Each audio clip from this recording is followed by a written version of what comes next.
Welcome to Basement Tales with Sam Jacknin, Charlie Einsmann, Ed Grass, and Sandra Delancy. We have fun telling crazy but true stories about turning the worst possible property disasters into bags of money. Along the way, we'll pass along some important lessons to help you make cash on real estate. Sam and Charlie walked away from cubicle hell 25 years ago. Starting with no property, they created their own Clear Sky group of companies, sold hundreds of houses, bought dozens of rentals, and made millions in hard money loans. I'm Ed, a big firm litigator until muscular dystrophy made me find a hobby other than suing people. I miss it. Sandra's the normal person here with a real job plus some rentals. Her decades of friendship with the group, from office flunkies to property gurus, might help keep us all humble and focused on learning something. I wouldn't count on it. How about this one? Let's just take one God. more. When we go over ideas that we've already covered, we're going to go to this screen. That's the boy. recycling room. Oh yeah, I know that. That's the recycle room. That's the house with the aliens. So this lady thought This is that there were true. spaceships in outer space and they were communicating with her and they were going to eventually beam her up.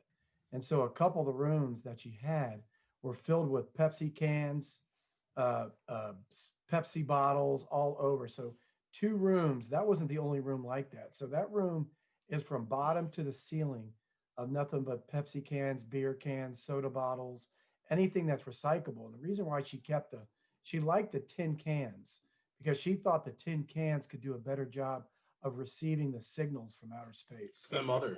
It was from For the mother, mothership. wasn't it? She said mother. She called it mother or what have She you. called it the mothership. Mothership? Yeah. So she was communicating, and that her husband, who I think at the time was in jail, He was told incarcerated. her Yeah. he was incarcerated, and so she basically they told her to sell us the house, Yeah. and so Yeah. that was one And of so between all that, we did get title to that house and flipped it. yeah, because that was one of the ones where she signed as a normal person, but then I think we had to go find him in a jail cell somewhere, and he Yeah. signed. He He did. Yeah. eventually signed. Jailhouse Yeah, closing. yeah, that's a really good one. Well, Wow. you guys probably made like $5-6 on those recyclables with the Well, this is a deposit. big issue because Charlie is huge into recycling. Oh yeah, that And hurt me. this blew him away. If he wasn't sure whether we get all these into the recycling or into a dumpster. Yeah, and they didn't get recycled. They got thrown away. Oh, That man. you're just So a negative thinker. I told you they were recycled at the time. and so I don't know to this day how she gets contact from the mothership Yeah, because that was her way of getting contact was through the tin cans, yeah. and that was sort of her quasi antenna. And Well, she had two. have they taken her now? I don't know. She had two rooms. She had two rooms full of that. Yeah. Well, you need two antennas. Yep.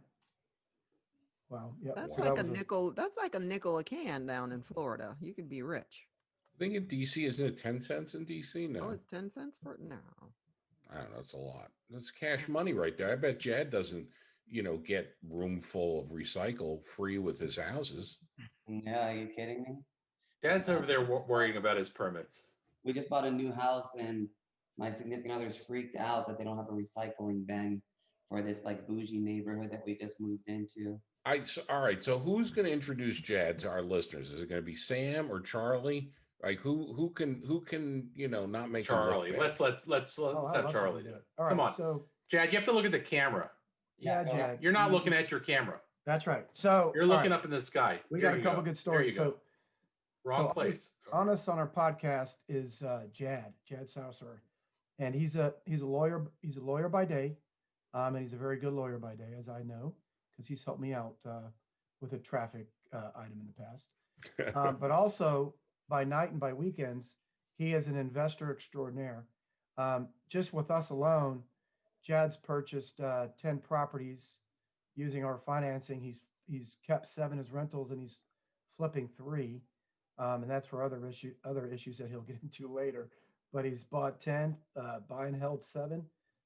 He's flipped 3. He's got a bunch of other stuff in his portfolio. We were just talking about some commercial properties, and so the way I met Jad was that uh, at the local RIAs, real estate investment clubs, and so I think we first met about 7 years ago at one of Cap City's 4 RIAs. years, maybe 7, I think 4. But yeah, I don't know. No, it was at least 7 years ago because we were part of Cap City RIA, Wow. and you were remember you careful. were raising funds because you were running some funds for some family members that you had to put out there and invest. Oh, yep, that's right. And so that's how we met you. It was at least 7 years ago. I don't Yeah, I know. can't believe it's been that long. And then I'd go and then take a lull. But yeah, I mean, Charlie, I've converted. With Charlie's help, I was able to get the 7 rentals that I did with Charlie. I took like less than 100,000, and now those 7 rentals are worth. I just got the appraisal, $2.8 million. So I was able to do the BRR method with Charlie and take only 100,000 of my money and convert it over 2.8 million. And I only owe like maybe 1.3 million on those houses.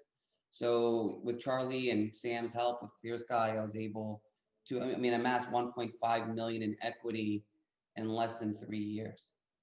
Yeah, and one of the things that you did that I still don't really understand is that you would only keep our financing out there for 60 to 75 days max, and you were able to do that final refinance under 60 days. And I think the people out there would kind of like to know how you did that, because in in our world, it's usually 6 months and a day before you could even start the refinance of a buy and hold property, correct? So there were a couple loans out there where you didn't even make one payment. You already had us refinanced out. So let everybody know, how did you actually do that? Okay, so that's a good. Okay, so like when it's funny when you don't have when you're trying to maximize your profit, it leads to some, ingenuity. And so first you have to find a good lender. And so the first lender I found, I used Vicky Pittman out of Warrenton. Went through a lot of banks, but any lender that you get, you need to find a lender. So I would buy it with an LLC, and then I would refinance out of it. But a lot of the lenders, if you want to get the good rates, you'd have to put it into your own personal name. So what I would do is, once Charlie said that, yes, I will finance the property for you, then immediately I sent all of my underwriting documents to the lender. Then the lender knew that, hey, please, underwrite me, get everything going. Once I buy it, I'm going to, fix it up. I already have my crew waiting to paint, carpet, new appliances, plumbing, whatever needed to be done. So that would be done within 3 weeks. On the first day that I closed with Clear Sky, the original lenders already ordered the appraisal. And so the appraisal's in by the end of the month. And then I get a renter. I start marketing it on Craigslist, Zillow, trying to find a renter for the property. And then I just have the renter's lease start 1 month after I purchase the property. And that's pretty good. So now And it's then you can performing just, right out the gate. yeah, so that's why I could be in and out. And the rental market's been good. And I've been lucky. I bought bigger homes. So although I have done 7 homes with Clear Sky, a lot of them have been like 300,000. One I bought for 225, I just appraised for over 500. One I bought for 225, it appraised for 400. We'll talk about that sub market where you're getting these values, because those are really huge numbers. If you were in, say, Prince William or Fairfax, where people are bidding these prices way up right across from your office. So how are you finding it? What's the magic sauce to find these values? Yeah, and also to talk about how much are you charging in rent too, especially those 2 properties that you bought for 225. Yeah, what are the rent ratios? What do they look like? The ratio of the rent to the value. All right, so all good questions. So I've done 7 deals with Clear Sky, but I also have family money, so we're probably up to a lot of rentals, probably close. If you're talking about because we have a lot of multifamily between my brother and I. So if you want to talk about single family homes, townhouses, condos, let's stick with single family homes. Yeah. So obviously you have Section 8 rents that you can get. And then, so there's certain zip codes, like there's a zip code in Warrenton, 20187, where you can charge $3,000 a month in Section 8 rent. And then there's other zip codes where that can go down to 2,400 in Warrenton. So it's crazy there. Like, for instance, there's a zip code in, on the border of Haymarket where you can do a 2-bedroom for 2,300. So that's what I do. I try to see how nice my property is. If my property is really nice, then I really don't want to do Section 8. I don't mind voucher tenants, but I I used to swear by them, but they've been very disappointing lately. Well, I had one lady that was renting the house, and if a person can't keep their cell phone on, it usually means that they don't have a lot of money. And you probably don't want to rent to them because there's no way you can maintain a house if you can't even turn your cell phone on.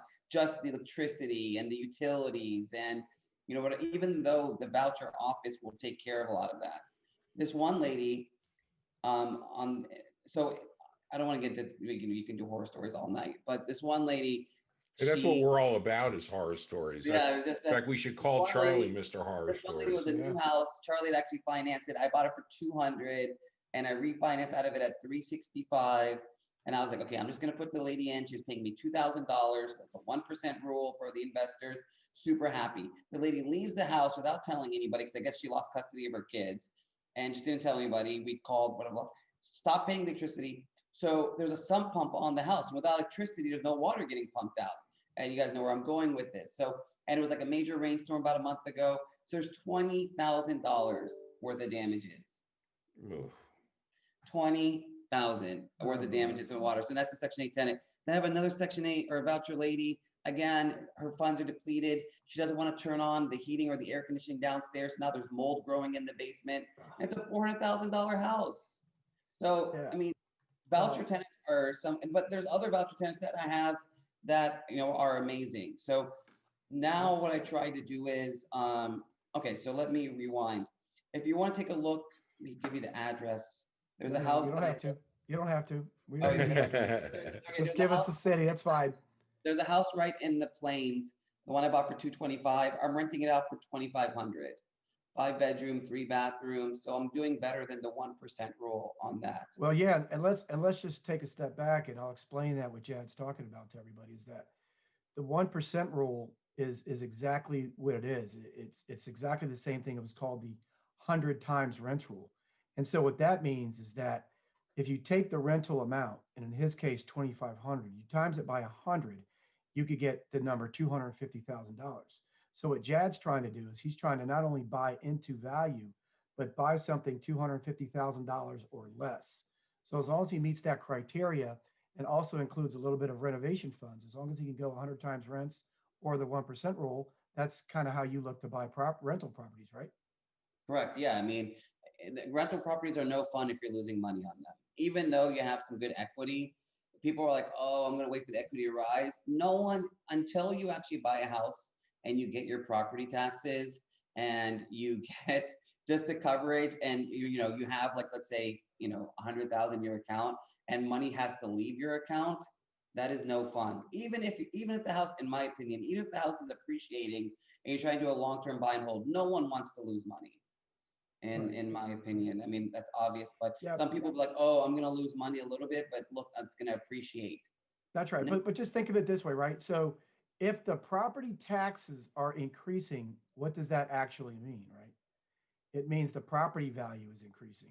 Yeah. So yeah, I mean, from your overall net worth perspective, that's a positive thing, right? I agree with you. Property taxes are increased. I'm just trying to tell you that I just don't think you should ever lose money on a rental. Yeah. Well, it depends. I'm trying to scale up on rentals. Yep. I've stopped doing rentals for right now just because the market is so hot. Yep. Prices are too high. It's hard to get rent. Now Yep. you can get good rentals in Manassas Yep. still, but the problem is even if you buy a rental, if you're going to do the BRR methodology where you're going to buy, repair, refinance, repeat, there has to be at least 15% equity in the property. Yep. So if there isn't, so if we're going to do a case study right now, so let's say I'm going to bring Charlie a property tomorrow. When I say, Charlie, I have this townhouse in Manassas. It's being sold for $200,000. It's the 1% rule. I can get $2,000 a month right here. Okay. Charlie obviously is going to give me 70% of what it's worth, right? So let's say Charlie will give me 60,000, Charlie, 170,000. Well, no. 200,000. I'm assuming you're buying it as is a 200. What's the after repair value? No, let's just say there is no after repair. Oh, value. I see. Oh, you're buying a retail. You're buying a retail. Retail 200,000, but it meets the 1% rule. Right. So we'll go between 140 and 150. Okay, so Charlie's gonna give me between 140 and 150.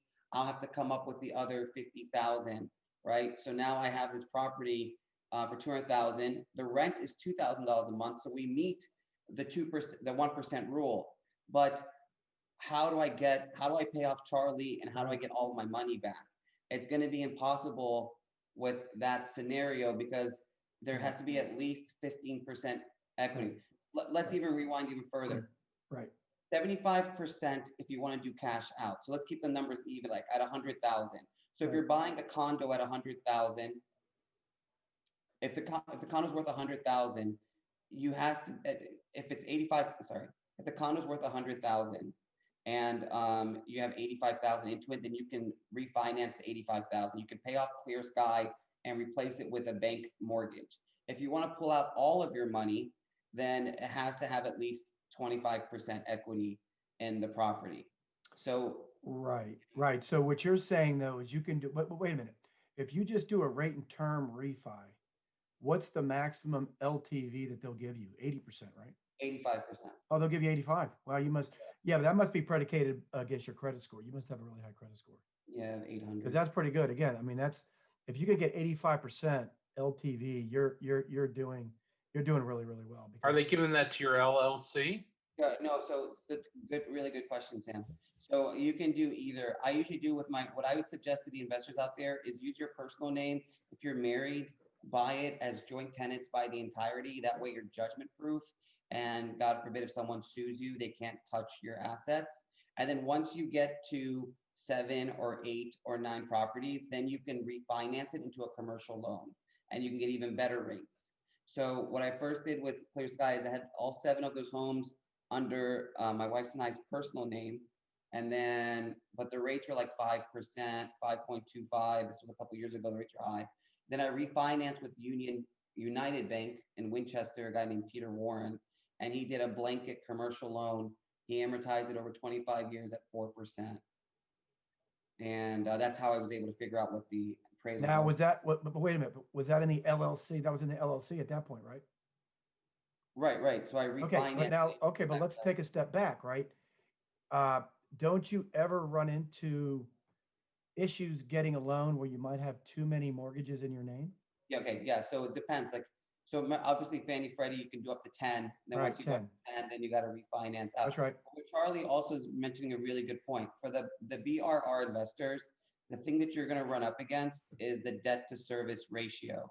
Yeah. So let's say I buy 3 condos and let's just keep the math easy in Woodbridge. The 3 condos, each one for 100,000. My mortgage, it says 1,000 on each of them, right? Well, the bank is saying, what income do you have to pay for these $1,000?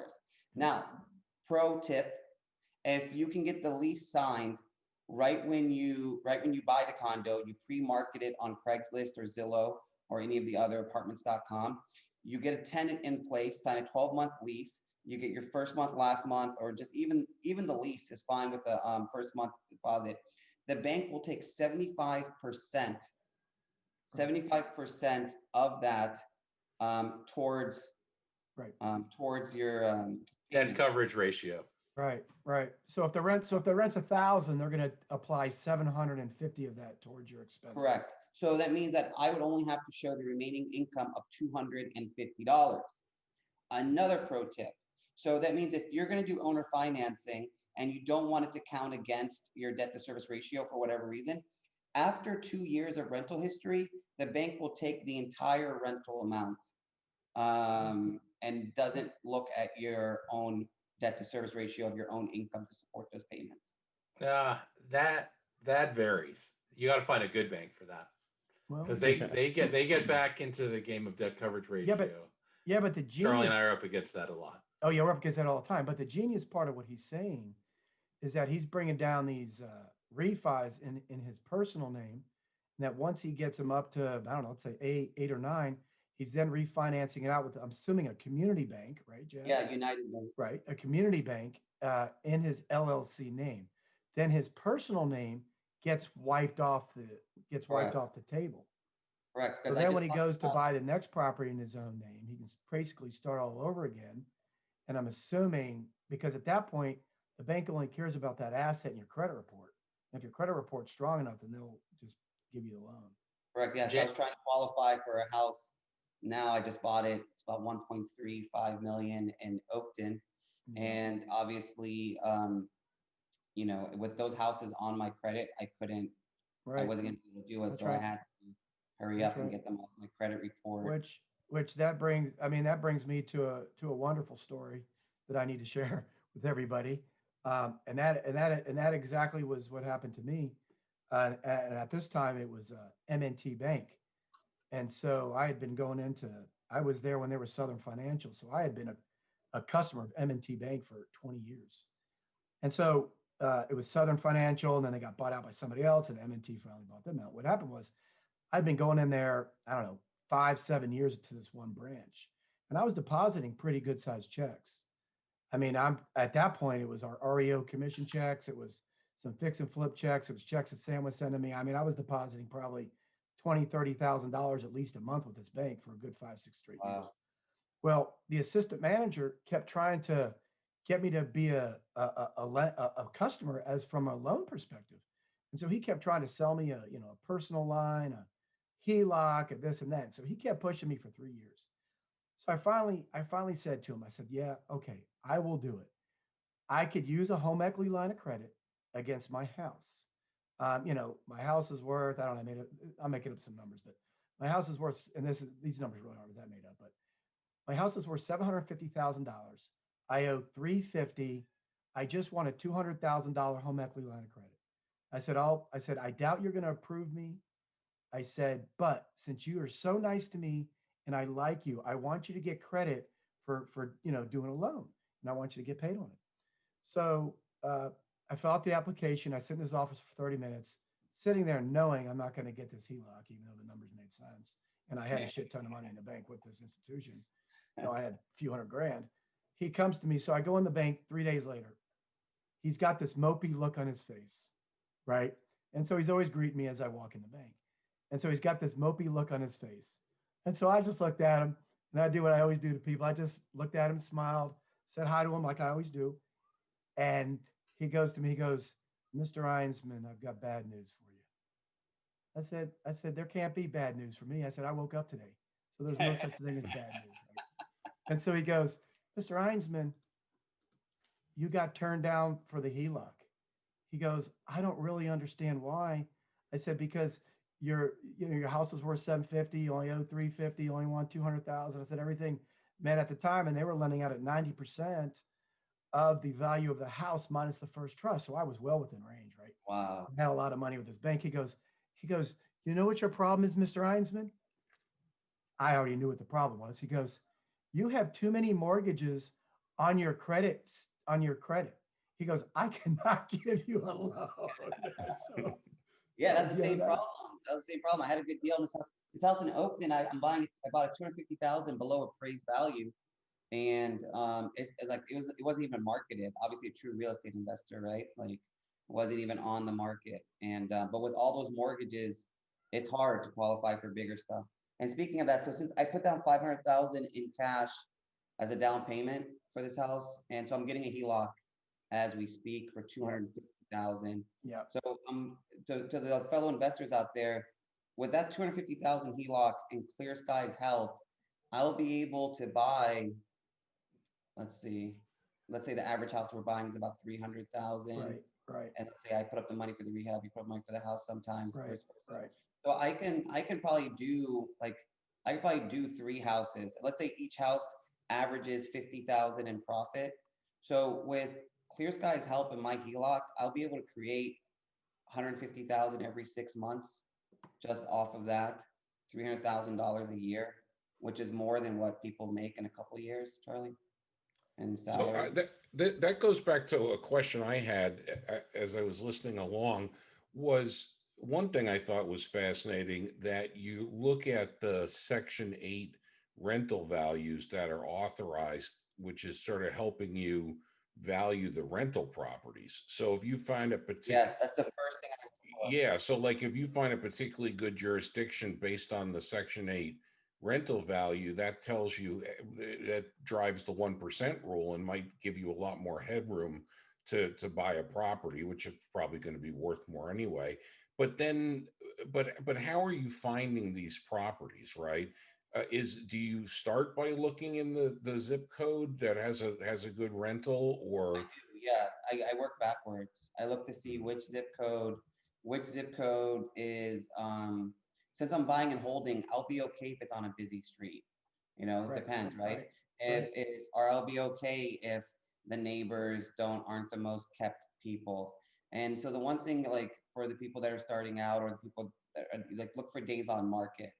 Yep, yep, And days on yep, market will tell you, especially because remember, when you're buying and holding, like for me, I don't ever plan on selling my properties. Like, yep, so I don't care. I'm just gonna pay them all off, wait yep, for the rental income, and that's that. So if it's on a busy street, or yep. if it's in a bad school district, you know, I don't care. If Section 8 says that they're gonna pay $2,500 a month for a crappy townhouse that I can buy for 150,000, Yep. I'm all in. You know That's what I right. mean? That's Sign right. me up. Yeah, and even getting back to your couple things, right? Even get back to your Section 8 discussion that we had earlier in the podcast. Even though you might have had one or two bad experiences with Section 8, we are 100% all in. We're fans of Section 8 because for each bad experience that we've had 50 or 60 positive experiences. So I mean, these bad Charlie, experiences don't happen very often. yeah. So I mean, we between my brother and I, we own over 100 Yeah, doors. that's right. 100 apartment doors, and 85% are probably voucher. Out of the Yeah, 100 doors, there you 85 go. of them are Right. voucher. So Just recently, for some reason, maybe because I was all in, like I was just blinders. Just pro tip on voucher tenants: if a person's moved around a couple times, yeah. it's not bad luck. It's That's right. That's right. That it's funny. No, it's funny. It's funny because you know what I mean? we covered Section 8 in a previous podcast, and I had 3 pointers of how to find Section 8 tenants, and being in a property for 2 years or less, like 3 or 4 times, they'd get crossed off the list. All right, we've said that Yeah, before, so Yeah. now we're in the recycling room. See that? Well, yeah. So now we're We're- talking, but the other important thing that Jad brought up too for everybody out there is, more importantly, the way you find these good cash flowing properties is to go out to the satellite counties and the satellite jurisdictions in your particular metro area. Because even though he's focused on, Warrenton County and parts of Prince William County, if you go to Charles County, Maryland, if you go to Frederick, Maryland, if you go to some of these outer satellite jurisdictions within our DMV area, you're going to find really good cash flowing deals, even though the prices have gone up really high. So And that's a why pretty does good Jad point not too. worry about falling prices in the upcoming housing market changes? Because he's going to keep them forever, and the cash flow is good. So he's all in. He's all in, as he said. So when you're all in and you're not worried with the price, as long as you've locked in the term of your loan, and you Right. like the rate, and it's cash flowing, you just go Right. back to sleep. You don't even That's have to right. worry about one thing. Yeah, but That's right. also the other good thing is that the credit lines, right? So Yep. once you pay down your single family homes, then you can get credit lines, Well, and yep. that can help you leverage with hard money, with Well, clear sky, to try to do more properties. Because yeah, at the end of that's what it's all about. And you hit it on another point that I hope the listeners didn't miss on, and that was, you were talking about putting a HELOC on your personal residence. Well, what Jad is doing by putting his HELOC is he's further increasing his liquidity, because the name of the game out there is you got to be in a highly liquid state, just in case these good deals come around, you can pounce on them.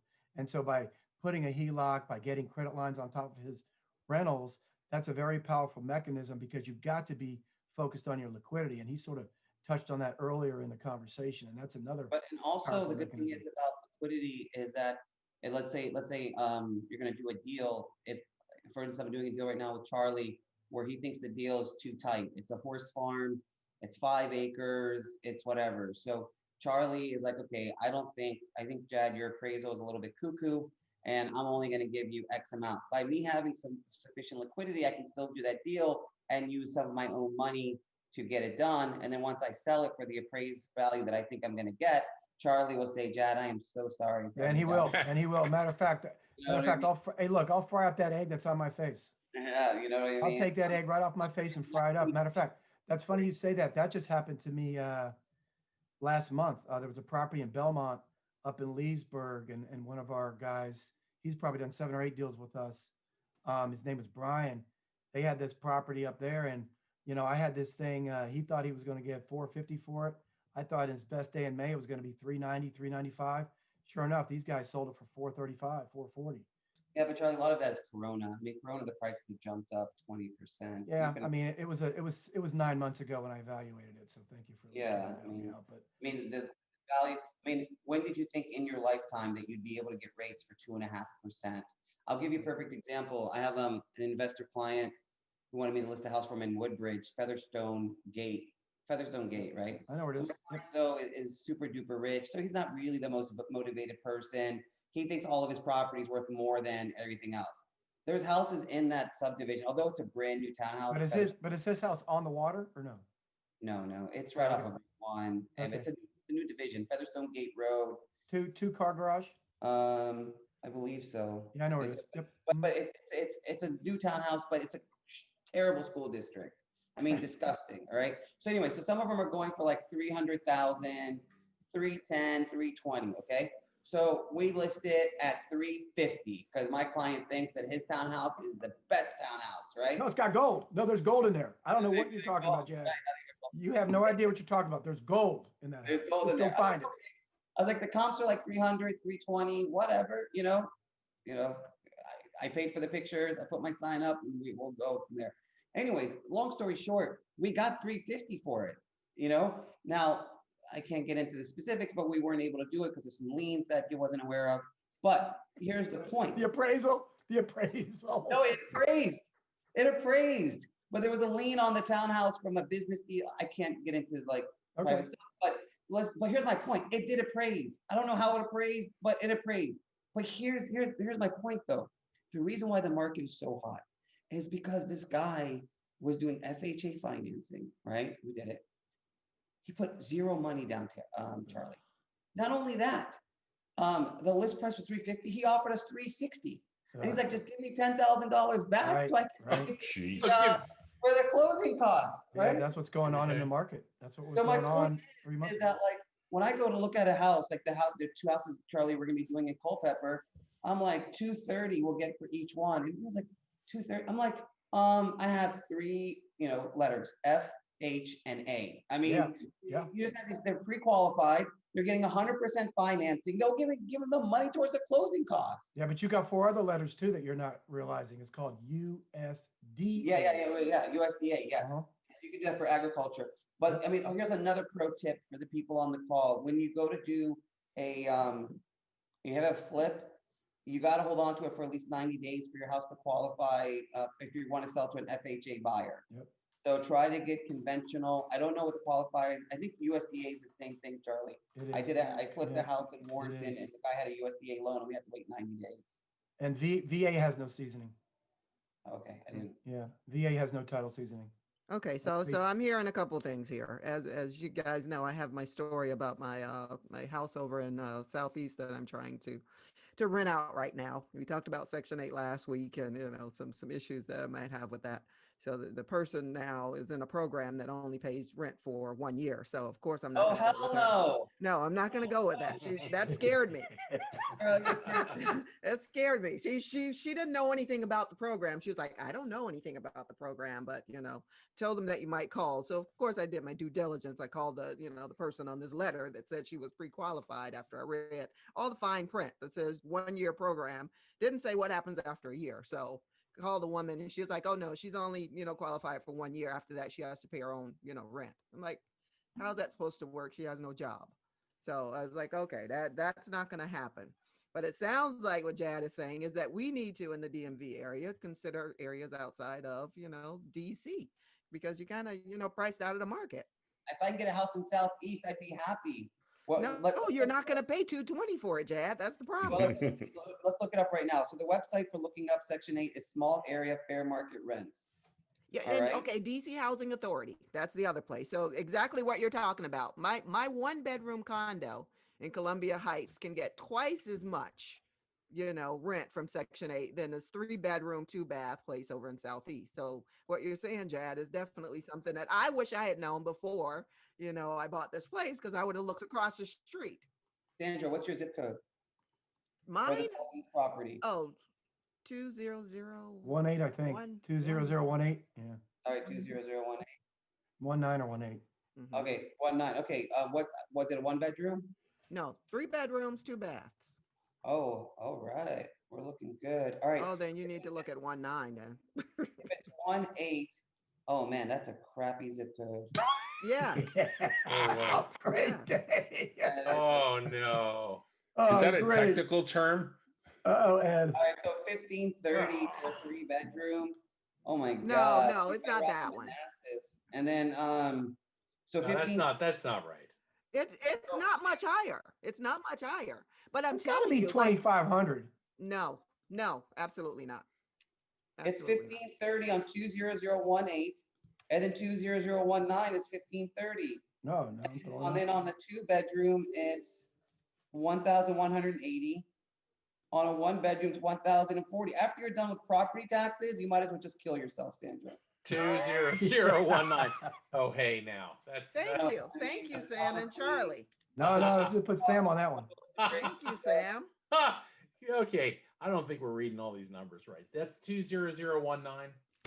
Yeah, right here. Do you want me to screen? I don't know how to screen. Charlie, you want me to screenshot this to you, to your cell phone? Nah, we're good. We're good. All your fair market rents, it's right there. Fair Google market rents. We need to look at that. Type That's a in your good one. zip code. Okay, that's a pro. That is a pro tip. That is a pro tip. I'll give you that. Sandra, where is your property? It's 20019, right? Yes. Well, let me look. I'm gonna put the link in the chat feature. 1 second. But to Jad's point, if I had looked at that site first, I would have been like, okay, I'm going to have to rethink, a couple of things Yeah, of about course. the You're property, like, right? listen, the good news is maybe 3 years from now, it's redeveloped and it's the new smoke town in Woodbridge. You never know. Buy It and could be hold, more. right? Yeah, but I see rents going for 2,350, 2,200 over there. On the same street. I Yeah. looked before. Yeah. Well, Section 8 is not going to pay that. Right. Well, that doesn't make any sense because Section 8 is based off the market rent. yeah, Section 8 is Yes. based off the market value. So like on the same street, 2,200, I'm seeing 10 blocks over 2,350. They're not adjusting any rents right now. Your either, so that's the other problem thing. is You talk to them. Your problem is your MLS property needs to be changed from 2 bedrooms to 3 bedrooms. Yes. That's still showing 2 bedrooms, by the way. Well, not in a minute. I'm going to change that right now. But to Jad's point though, but there's a neighborhood and you kind of do it by neighborhood. DC Yeah. Housing Authority is by neighborhood that you can look it up on their site. So the neighborhood, 5 blocks away is like another $400 or $500 a month you can get. And the neighborhood across, Central Avenue is another whatever. So you need to really look at that neighborhood. So Well, that's true because you got one Fort Tupon Park, you got one for 2,800. that's a good pro tip, Jad. So I'm targeting addresses from now on. Yeah, I appreciate you, Sandra. Let me know. I can make an all cash offer if you're a tired landlord. If you're a tired landlord, wow. You don't want to Let's deal say- with Too much, man. Hey, put her on your out of town owner mail She's list. in town lower. She's an in town. No, she's not. She's out of town because she's got a different tax ID address. Wait, but the other thing is for Jad though. So when you went from I guess financing these properties in your name to to your LLC, didn't your LLC, and this is for a novice investor like me, how do you get to the point where your LLC has enough I guess business income or whatever it is that they need in order to be able to purchase properties? They don't care about the income. So even though it was under my name and my wife's name, so you always want to own it, tenants by the entirety. So you can, God forbid, if you're involved in a car accident or your judgment Hit by a can bus, yeah. sue you for something like that. So I'd already started transferring it, like it was under the LLC, although it was titled under our names.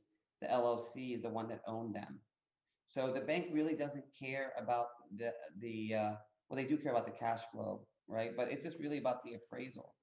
When you go, because you're refinancing it into a commercial loan. So as long as you have proper equity, and so for instance, on mine, the 7, I think it's like 1.3 million. The mortgage is $9,000. I think it's generating like 16,000 on a monthly basis. That 9,000 doesn't include taxes and insurance. So, add that in. So it's about a free cash flow of about $5,000. But for me, I did it over 25 years, not 30, because I want to hurry up and get them paid off. and hopefully in a couple of years, I'm going to refinance it again into 12 years and get it paid off. All right. I'm not paying off anything. You want I'm it? leaving here with a whole lot of debt. Yeah. So one thing though that I was wondering about though, Jed, I like the idea of going into the, outer areas, but say for Sandra, because she's a real person with a real job, having the property in relatively closer, particularly if you only have one or two or three properties and you can handle it yourself, it saves time. But if you're running out to, I don't know, for her, Warrenton would probably be what, an hour? But even if she went, let's say she went to St. Mary, let's say she went to Lusby. I mean, Mhm. I know a lady. Where's Lusby? Exactly. Where is Lusby? Lusby? Lusby is like It's a it's like satellite. That's all you need to know. It's a satellite. yeah, it's like out where Waldorf is, but to like towards Yeah. towards the beach. I It's know a satellite. lady in DC, Spanish. She's from Colombia. She doesn't know anything about Lusby. She owns 2 houses there in Lusby. I think that's the misconception, that you think that you have to do a lot of work. I mean, once the renter's in there, you really shouldn't have any contact with them again if your house is good. And then you can always find a local handyman. You can always go on the RIAs and stuff and just say, hey, does anyone have a good handyman? Well, that gets me to my next question, Jad. Who and how who is managing your properties? And if it's yourself, how are you doing it? So at one time I was, but now that we're up to 100 doors, we have an in-house. We hired a lady who used to work for an accountant. We hired her, so she comes in. So whenever, let's say we have a lease now, so we have a standard template lease. We Yeah. have a really good relationship with the voucher office. Yeah. So, right when the thing is, we hang it up there to see if there's any good voucher tenants. Yeah, but are you paying this person a salary, or is she a property management Yeah, company? with 100 doors, yeah, we pay her, I think 1,000 a week. 1,000 a week. Wow. Okay, that's pretty good. I could do that for 1,000 a week, Jad. Okay, but hold on. So wait a minute. So you have a person working for you. Is she a W-2 or is she a contractor? Good question. My brother handles that. All right, But 1,000 a week. Okay. I think it's 1,000 a week, but I don't know if it's 1099 but usually it's Okay. W. And then obviously she gets paid vacations and all that. But she's worth her weight in gold, just because my brother and I, we don't want to do, Right. We get it. all of We that get it. stuff. It's no fun. But hold on. But do you also have a third-party software package like a Propertyware or an Appfolio or something like that? Or are you just We're being working on that, but no, we just have an Excel spreadsheet. you're an of Excel all- spreadsheet jockey? Okay. Yeah, and then every month you just check off who's paid, Oh, and then gosh. if they haven't paid Yeah. within Sounds like Charlie. by Yep. day five, the 5-day payer quick goes out.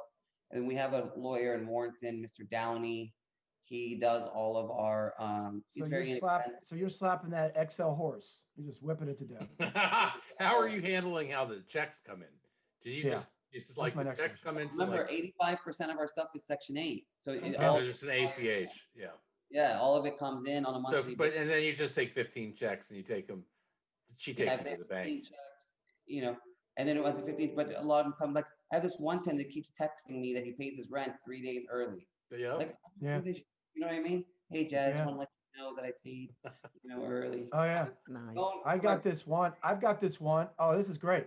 I've got this one military tenant. Not only does he have this, I guess, automatic check bill pay, but he'll send it 5 days in advance, and he'll send me 10 texts, let me know that he paid the rent. Yeah, he paid the rent. But see, I think with my tenant, the reason why he's doing it is because he wants to buy the house. Oh, And so he's like having me do like small projects around the house. Like he said, like the driveway, the rocks were kind of like not like we're shifting. He wanted me to build a shed in the back, because they can put their stuff on. And I was like, man, this guy was really concerned. And then of course, a year into the lease, he drops the text. Oh, by the way, my family and I really like the house. We're wondering if we can purchase. I'm like, really? Really? but it's not a rent to own relationship, right? It's just a Oh, hell no, it's not a rent to. We're buying shit, Charlie. Sorry, we're buying stuff. We want to get past 100 doors. But anyways, yeah. So so it's good. And then you have your plumber, your electrician, and you just have to have a good crew. And then you try to keep the crew busy with, flipping houses. Yeah. Yeah, And yeah, yeah. So I know but this is about generational wealth, but at what point are you going to say, you know what, I'm done with working. I'm just going to go and, relax somewhere well, on the like beach. you're always, your biggest fear is we had close family friends that were multimillionaires in real estate, and they ended up filing bankruptcy because they were buying land next to Dulles Airport, and they bought one land too many, and that land didn't sell, and it drained all of their money. Hmm. So in the real estate game, I try to keep all of my stuff very conservative. Yeah. I never buy any land. I've never sent Charlie a lead like, hey Charlie, here's a piece of land. Yeah, I think yeah, most important point is that all your stuff is cash flowing, right? So it's all about Yeah. the cash flow. And he Yeah. locks up the term of the loan. So even in Yeah. a down market, he's got cash flow. His Yeah. rate is fixed. Yeah. His cash flow from one will offset, another if things go really south at one property. Yeah, like with flipping houses, like whenever I send stuff to Charlie and Sam, like I'm not sure that I'll make money on this house, but I know that I'll at least like break even. Like at the worst case scenario, you never want to go into the negative. So Well, yeah, but you always have, it doesn't matter though, because you always have plan B anyway, right? And right, so plan B. plan B is always if the flip doesn't work, just go ahead and rent it out. I mean, I think over our years of doing this, I think we've got about 7 or 8 properties that we maybe intended to flip or we had to take back as a hard money lender that because we couldn't sell it, we just are now they're in our rental portfolio. And Yeah, I mean, so real estate is the best business, I think in my opinion, in the world. I mean, how many people come to me because I used to do business law, and they'd come to me like, hey, I invested 150,000 into this kebab place, and we had 3 partners in it, and the major partner stealing from us, and what can I do? I mean, what are you going to do on a kebab place? What are you going to do on a pizza business? What are you going to do on a tow truck business? I mean, you invest your money into Or it. recycling business. Or a recycling business. I mean, real estate is the best business in the world. I mean, obviously with Charlie and Sam's help and like the investors on this call, it's just simple. Just find a property with Yep. equity, have them Yep. put the money for you. You make sure you have okay, that's another part. You got to make sure you have a good contractor. Yep. That's the other business because Charlie and Sam will do their part. They will Yep. give you the money. Yep, that's it. You got to have a contractor. You gotta have a contractor, and not all contractors are created equally. You know what I mean? Yep. Mm. And that We gets into know. Yeah. and that gets into another subject in a future podcast probably is how to build your all-star team. And so that's one of the members of your all-star team is a good contractor. Oh yeah, most But definitely. even for us though, Jad, it's fun to hear these stories about some of our clients really amassing pretty good wealth. But I think for us though, just as importantly, the relationship part of it is just as important. I mean, we go back about 7 years, and so this is kind of nice to kind of see how our relationship has evolved and seeing your successes and even being a part of it. I think at least I could probably speak for myself and maybe some of these other guys is that the success. Yesterday, Success. Charlie, I just want to tell you, yesterday, a Fairfax County police officer called me. His name is, I don't know if I can, I don't know if I can say his name, but anyways, he started flipping houses, and I met him in the courthouse. And I don't know if I had posted on Facebook, but anyways, because in Fairfax County Courthouse, there's a vestibule, and that's where the lawyers and the police officers kind of congregate. So we must have talked. So yesterday he called me. He was asking me for a phone number for a contractor and what else. And I said, well, who's financing your stuff? He goes, Jad, you told me about Charlie. Yep. He's the best. He's the best. And he goes, Yeah, and I know who you're talking about. I wish I could say his name on the podcast, but he's up to I want to say deal 4 or 5. And so his I could tell the area where he goes. I'll tell you right now where he goes. It's a satellite area, and it's in Front Royal, Winchester area of Virginia. Yeah. And he's now got he's moving back to Temple Hills. Yep. Now he's looking at one in Capitol Heights and Temple Hills. Same guy. Yeah. No, not just another guy who's building up his portfolio. And that's the he's in thing. and out. And that's the thing. And he had heard about like Washington Capital Partners. Yep. He was like, oh, I was gonna go. I tried with them. And he goes, Jad, they feed me to death. They want to do an application fee. They want to do a committee fee. They want to do this. He goes, Charlie and Clear Sky is the best. He goes, Thanks for because that. whatever the rates are, it's that. So people that are shopping around their rates, I would strongly suggest that I just don't understand how, Charlie, we went to Think Realty, right? The thing where you went to the conference, and I was there as a guest, and not as a guest, like I was there as an attendee, and Charlie was there speaking. And like 3 out of the 4, I think all of the hard money lenders that were on the panel, except for one, all charge an application fee. You know, um, like if you're a new investor and you have to pay $1,000 application just for the hard money lender to tell you that the numbers don't work. Yeah. And your money's gone? That's it? Yeah, that's it. Like, Really? That's it. That's it. But No you know, way. for us, yeah, but that's a good business to be in, right, Charlie? So Charlie, I'm yeah, gonna advertise. not really. You can not do really, that all day because long. No, Well, because you're No, the- fleecing newbies is what you're doing, which is not cool. no, the best business to be in is the business where Jad is a repeater, right? I mean, the Yeah, repeaters because are we the know best him and we know he's bringing quality business. No, but my point is that like, and my point is that Clear Sky may charge, and I don't know what the other people charge in the market. I you see teaser rates that come into your email of lesser rates that are in there. But I assure you that it all, for the most part, will even out, just because they're going to charge you an application fee. They're going to charge you a lot of junk fees. And the best part is they're going to run your credit score. And then they're going to want to see how much money you have in your account. By the time you're done, the deal's already gone.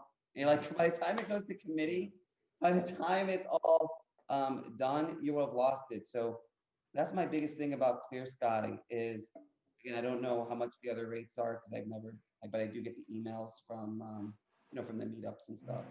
Well, given the time, given the speed that you do it at, this is something I learned from knowing these guys, that you're not that sensitive about the interest rate if you're going to refinance it out fairly quickly. So, you see, 12%, that's a horrible interest rate, or what, but as you're pointing out, if you're able to get that quickly, get the deal done, who cares? Because you're going to make a lot of money on the deal. Yeah, so Edward makes a really good point. So for the buy and hold investors, so let's say whatever upfront points Charlie charges you, let's say if it's 12 points that Charlie's charging you on the money. If 12%, you mean? Yeah, 12%. So if it's usually let's say it's $1,000 per, sorry, 100,000. per 100,000. Yeah. So if you already have, let's say, the townhouse in Manassas or in Woodbridge or in PG County or in Southeast, the $2,000 that Charlie's charging you per month, the renter that you have coming in with 30 days is already paying that. The only out-of-pocket money that you should have going out would be the money for the reno and then the upfront points. Other than that, the monthly payments of the 12% is a wash because your renter pays that within 30 days. It shouldn't take you more than 30 days to renovate any buy and hold. I mean, it just doesn't. You demo within 48 hours. You get it. Right. You rip out. Sometimes you don't even need to rip it out, but let's assume you rip out the carpet. You order new appliances because you want the property to appraise, and you order. So rip out new flooring. If you want to redo the bathrooms, but bathrooms doesn't cost much. It's just tiling, in my experience. Plus, it's a rent. Plus, it's a rental grade renovation. It's not a fix you and flip renovation, right? You just want to get it functional. So, I mean, that's what I'm saying on that end. If you're talking about your competitors, Charlie, have you had a lot of people that go use other lenders and then come back to you? Yeah, that happens. That happens quite a bit. Matter of fact, that happens more on the fix and flip side because one of the things people like the most about us is the ease of the draw schedule. Number one, we pre-draw, but then number two, we send the money out when we say we're going to send it out. We don't say, oh, you're approved for your first draw, then we send you the money 2 weeks from now. And so we have had people leave us and come back. And the only reason why they've come back is because of our draw schedule, not only the pre-draw, but the fact that we wire the money into their account. It's there the next day. So they like that. Yeah. Call in the morning. We can have it. Well, speed and convenience are critical because if Jad's can be out looking for his next deal instead of dealing with when am I going to get my check, what paperwork do I have to fill out? Time is money, like they say. So you're going to, but also you can be more you're going to pay for it one way or another. But Edward, you can be more competitive with when you're bidding. Like the house, two houses I just picked up in Culpeper, I was able to close. Like I got it because I was able to say that I can close on the 18th. Now I knew that Charlie can close by the 18th. You know what I mean? So right when I got it, I was like, okay, Charlie, here's the deal. It's on the 18th. Can you do it? He took a look at the comps. Yes, I can do it. Okay, boom, we're good to go. you know, Yeah. on Sandra, what was your question? I was going to ask if he goes into every one of his deals knowing whether it's going to be a fix and flip or a buy and hold. And if not, then when do you decide to switch from one to the other? excellent question. So if the rental amount is like 3,800 and I can buy the house for 200,000, then I'm keeping that bad boy as a rental. Like if it's like a 3%, we're talking about the 1% rule. So if it's a 2 or 3%, then I'll make it work. Like the one I picked up for 225, that was worth 549. That would have been a good flip. I would have made a couple 100,000 on it. But I was like, oh no, no, no, no. That's not a one-time thing. I'm gonna keep that because it's 3,600 square feet, 5 bedrooms, 3 baths. So it just depends on like how rare a home like that comes up. If that makes Yeah. sense. Yeah. Charlie, what are your thoughts on condos in PG County? I get all these alerts. They're only like $86,000. Run for the hills. Run. Run for the hills. And I'll tell you why. Because the biggest thing that you have to look at is the solvency of the condo association. Mm. That's the number one thing, because not only the solvency of the condo association, but how much they're going to leverage, how much they're going to charge you for common area fix-ups like the roof, decks, that kind of thing. So you really have got to look into the solvency of the condo. That's a really good point. And they're going to be older assets in PG. They're going to be older assets. $5,000 condo. Yeah, so and we've needs a known lot of internal, global repairs. right, and we've known of a couple condo associations that became insolvent. As a matter of fact, they almost had to disband because they couldn't even afford to pay the electricity or the water and the sewer bills. So you've got to be very careful. I'm really being serious, but you got to be careful on the solvency of the condo. No, that's crazy. You never thought that a condo association would not be solvent. I mean, Right. because you're seeing 2-bedroom, 1 bath for $86,000. You're seeing them for like 100. And again, we're looking at cash flow period. That's like, wow, No, but the condo fees have got to be $450 to $500 a month. I didn't What are the even condo look. fees? I mean, it's got to be astronomical. Yeah, and so we're not really fans of condos just for that reason, right? Not for Because- rentals. Yeah, not for rentals, because number one, not only is the condo fee hitting your cash flow, but more importantly, if the condo fee is really, really high, it's going to affect the after repair value of that property. And so even into the future appreciation of that property is going to be very low too. It's not going to keep up with the appreciation of other properties around it.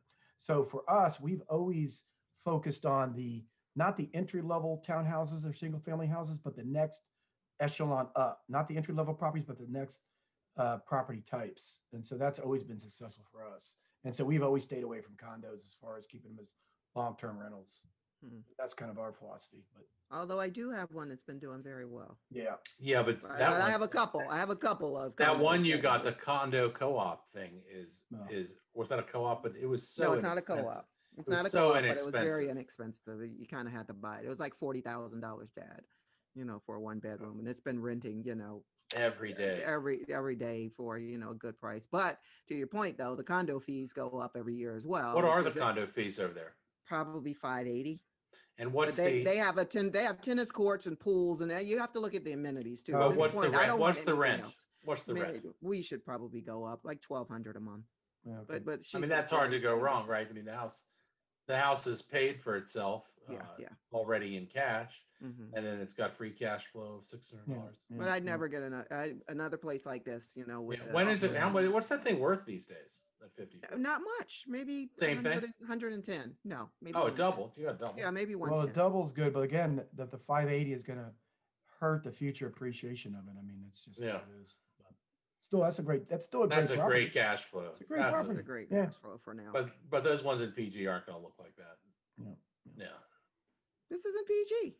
No, the one Jad's talking about at 90 grand. Yeah, You had a unique circumstance when you bought it. It was it was distressed. Yeah. Well, I remember back in '08 there was a lot of problems with condos, but even townhouses too, where there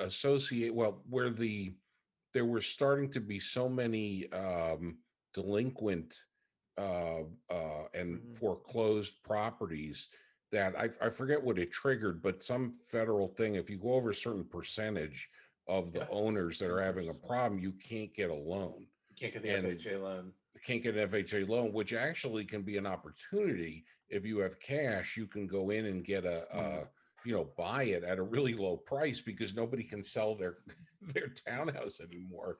And I don't know if that's going on now, but I remember in '08 you'd see that a lot where you could get trapped if you weren't careful because you might buy it with hard money or whatever, and you couldn't refinance it because you have to wait for the condo association. And then of course they're not going to get their condo fees from the people who are having financial trouble, and they jack the fees up.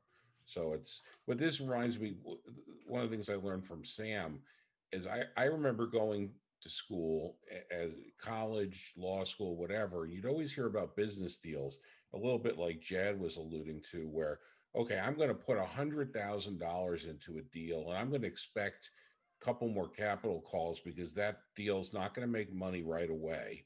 And then 5 years, hopefully I'll make a profit. And I'm taking some risk because I'm going to make a good profit if it hits. What I learned a lot from Sam early on is sort of locking in your profit up front, where you can't lose. Then it's a good deal. And Jad sort of alluded to that, where he's getting properties with the 1% rule that it would be very hard for him to screw up. It would be hard for the economy to screw up. It would be hard for the renter to screw up. Sort of the worst case scenario is breaking even, then that's good. And even better, if the worst case scenario is a lower profit versus a higher profit. And I've never seen you guys, Sam and Charlie, get into a deal where when you're buying something that you're not already sure you're going to at least make some money on it. You're not going to waste your time. And it was a psychological change to me. I had never really heard it that way. I thought, it's an investment. You take a risk. But what you really don't want to do is take a risk, Lock particularly that in early. yeah, Well- lock that thinking in early, that you just pass on a deal if it's Yeah. if you're like, if things go well, I'll make money and I probably won't lose money, but I could lose money. Well, why just go on to the next deal? There's other Yeah. deals out there. That's right. Particularly when you're starting out. Why rush? Everybody's excited but you got to learn and you got to find the right deals to get going on.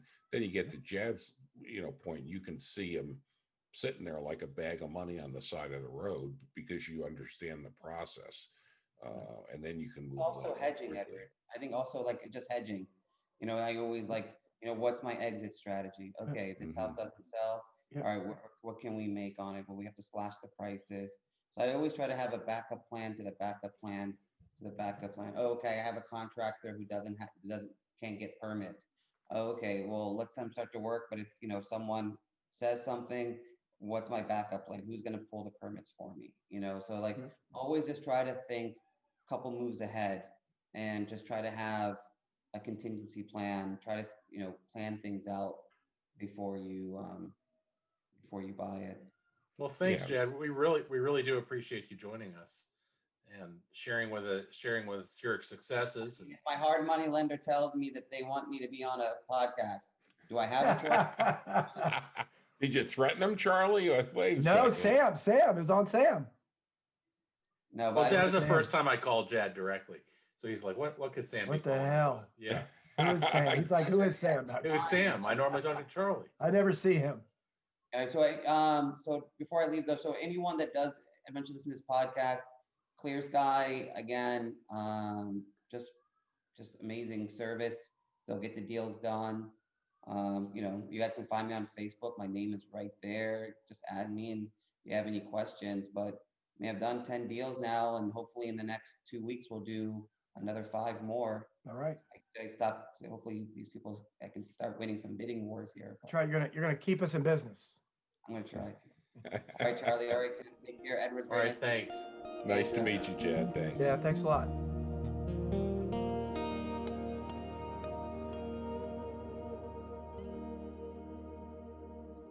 Well, not in a minute. I'm going to change that right now. I'm sorry. I probably Don't tell all of the information, Charlie. can't say. Jeez. Strike the record. Whoever's editing this.